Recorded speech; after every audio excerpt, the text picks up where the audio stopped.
يا محمد تكسفني كده تبوسني كده قدام الناس؟ ما ينفعش. طبعا المخرج محمد سامي المخرج محمد سامي شاف مراته كانوا في حفله الدير جيست، وكانت قاعده طبعا في الترابيزه اللي كانت بتاعت ايه اللي هم هيتكرموا فيها بتاعت مسلسل جعفر العمده.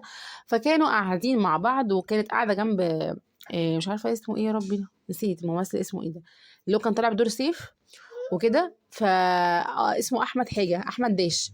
فراحت بقى ايه، ما المخرج محمد سامي شافها وكده، فراح سلم عليها وبسها. طبعا هي اتحرجت جدا جدا جدا، طبعا قعدت تبص على الناس ومش عارفه ايه والكلام ده. قالت له ليه يا محمد كده تعمل كده قدام الناس؟ انا عارفه ان انت رومانسي وجميل. فقال لها، راحت قال لها ما تشغليش دماغك، عادي، ايه المشكله يعني؟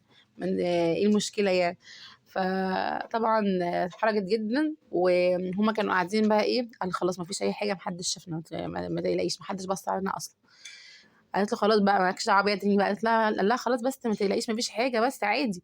فقالت له طب خلاص ماشي، هم اصلا متعودين على كده، ايه المشكله؟ طبعا انا كل ده هزار طبعا، هو فعلا ايه سلم عليها وبس عادي وبس. وطبعا دي كانت لفته كانت رومانسيه جدا منه. وبس كده، ده كان. وكانوا قاعدين بقى بيتكرموا، محمد سامي كان بيتكرم في حفله الدير جيست عن مسلسل جعفر العمده.